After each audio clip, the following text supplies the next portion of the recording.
I mix what I like, what I like, what I like, what I like, what I like. All right, everybody. So I put in the I should have done this the last time we worked from this document, but I put in the show notes a link to where everyone can download this document that I got working with the good folks in an AAPRP work study circle coming out of Germany. Shout out to them, to the Maji circle.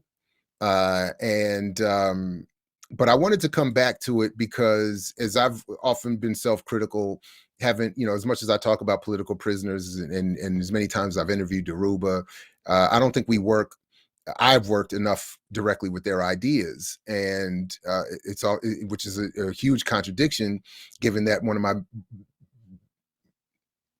biggest pet peeves and arguments has been the way that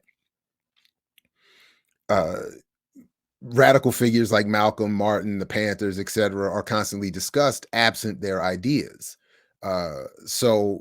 In an attempt to rectify that, I've been trying to, work through some stories I wanted to build from this morning. Oh my God, I completely forgot one. So I got to go back. So I'm sorry. I got to go back and do one more before I get to this other one. Sorry, everybody. Sorry.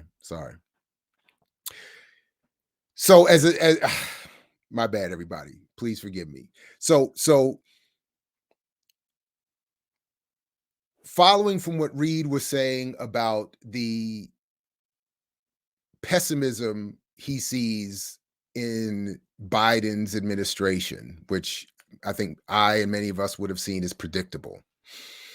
It was mentioned recently that this Friday, it's this Friday, I'm supposed to be debating Dr. Carr on Kalanji's Riot Starter Show. Friday, I think at 8:00. That's so late.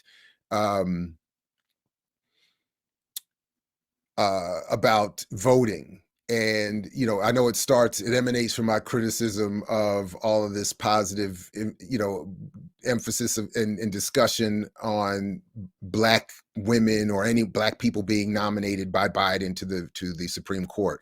Well, he also nominated recently another Black woman to the board of directors of the Federal Reserve, Dr. Lisa D. Cook. And I wanted to look into I was curious just to look into her work a little bit. She's a professor of economics and international relations at Michigan State University. And obviously the right and the conservatives are already condemning her as, I've seen one article described her as a woke economist and all this other kind of stuff. So I wanted to just see, like, how woke is she, and like what kind of economist is being picked up here. And also, by the way, because I've also been asking for and looking for help finding Black women economists of a certain political stripe, so to speak, that could be regular contributors to this platform. And one of the, and I've been hesitant in sharing this because I know it sounds like that patriarchal cliche when I say, like, I can't find any or many. And then the amount of Black women economists who are quote unquote trained economists, but have the political stripe that would be, I think, welcomed by me on this show or this platform. And then who would, in addition to that, be willing to come on. That is at this point so far a non-existent number. So I'm happy to be checked on that. I want help in that. So please. But one of the reasons for that was answered in a clip that I found from Dr. Cook herself. And I'm not sure if we're going to hear it, so I'm just going to read the quote here, that less than 0.5% of top economic papers addressed race or ethnicity. Oh no, I'm sorry. That she was talking about that's not the percentage. Anyway, sorry, wrong stat.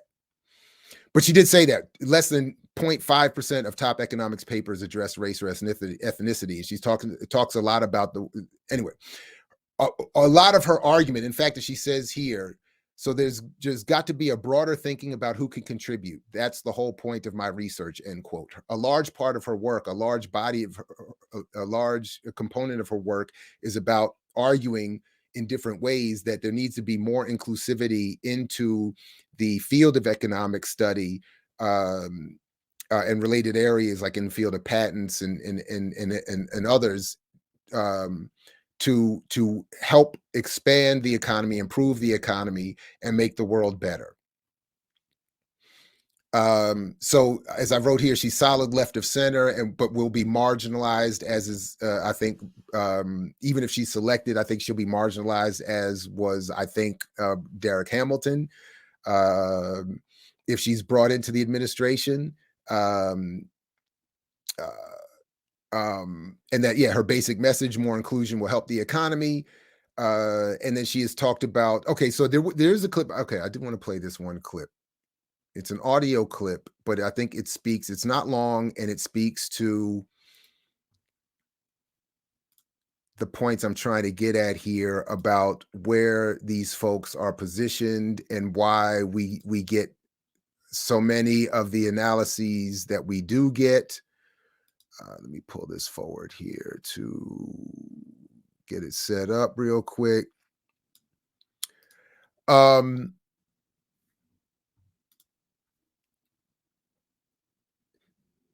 yeah, I did. Yeah, okay. Let's see. Broader think about who could contribute. Salt Lake Center and Lisa Cook. So when I let's see, when I look here, I did look at her. So, and this is not. I'm not hating. She doesn't. I think it's interesting. She's not published any books,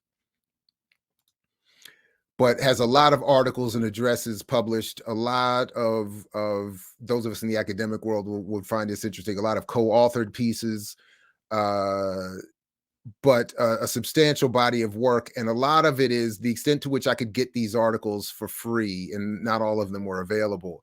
They deal with, again, unleashing economic growth by basically arguing that, again, more inclusion, gender and racial disparities in the U.S. labor market are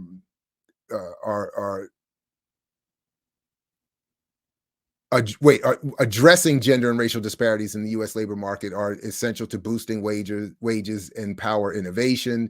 So she's basically saying that racism hurts the country. It hurts us all. It's that again. It's not wrong. It's not necessarily, I mean, it's not revolutionary, but it's not conservative reactionary stuff either. It's good, solid, liberal, left of center, mainstream economics work. And I think, and in the one or two pieces that I did read, in the interviews I read, I think the clip I'm going to play for you here, albeit audio, summarizes, not long, but it summarizes, I think, very well the position and the place in which she finds herself, and in which we ultimately find ourselves in terms of the kind of economic analyses that are promoted and that dominate the public policy around us. So let me just play this, and you'll see. Lisa, I'd like to talk about the Chicago School and its best known member, Milton Friedman. In his 1962 book, Capitalism and Freedom, Friedman argues that free market capitalism protects people from being, and I'm going to quote here, discriminated against in their economic activities for reasons that are irrelevant to their productivity. So, if that's true, why hasn't the market pushed bigots out by showing that the most competitive firms don't discriminate for such irrelevant reasons? Well, clearly that was a market failure when he was writing, and it's a market failure now. If there's a misallocation of talent, it comes from somewhere, and that's got to be discrimination and racism, systemic racism. And to tell you the truth, he surprised me even by reading my work carefully and giving me very detailed feedback. And it was even more surprising that he was very supportive of the work, that it was intuitive to him. So I think he might have seen how immediately violence can have an effect on innovation and on economic activity. So I think he could see how the pieces were being put together, that this wasn't, wasn't using exotic models. I wasn't using exotic data. I was just putting those data sets and the analysis together in an unusual way. This was making the case that discrimination existed and violence existed. Milton Friedman's ideas have obviously been hugely influential here in the United States, but they've also had a huge influence around the world. And they've certainly played a major role in shaping the so-called Washington Consensus.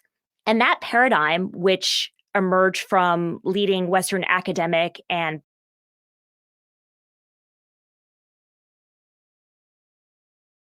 My bad. That'll actually do it. That was all I really wanted to play from that, but only to point out that this is so.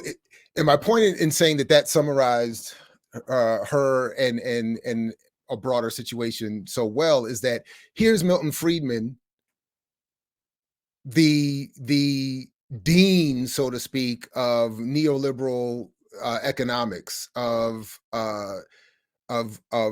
promoting the idea that the United States could extend its imperial reach and dominate farther by imposing draconian austerity, privatization principles and projects and demands on Latin America, Africa, everywhere that the United States engages economically.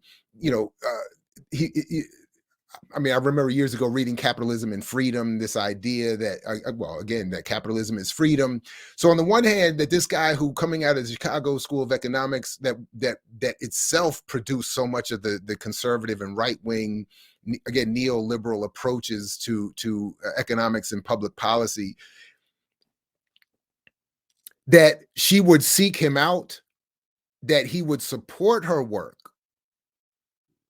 that itself was saying there's too much racism and bias and discrimination that hurts innovation, that he would be seen as supporting her work, that, as she talks about elsewhere, still took her 10 years to publish.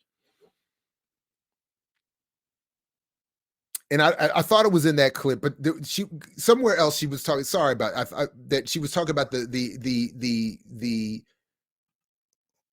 Wait, is it in this one?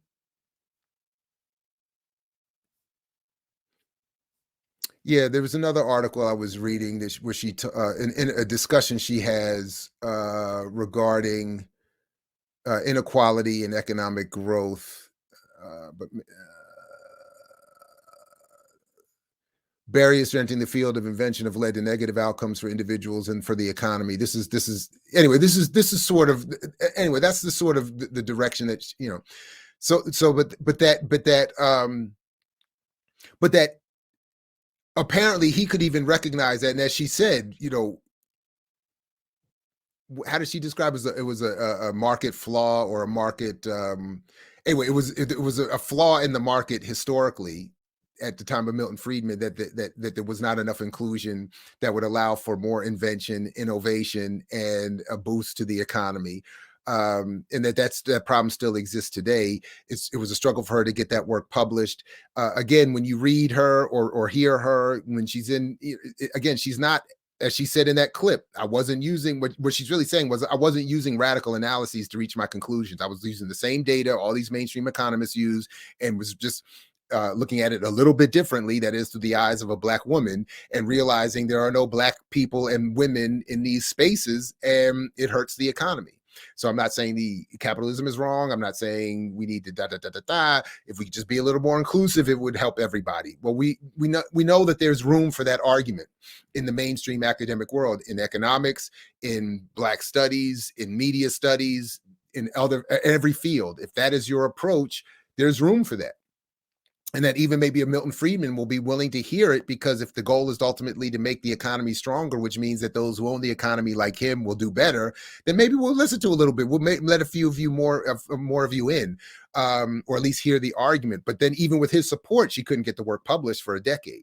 So, but this is anyway. So Biden found a qualified mainstream left of center Black woman economist who makes an argument that everyone is willing to hear and no one is willing to do anything about. Hence 50 years later, and then here we'll make this next segue, this final segue.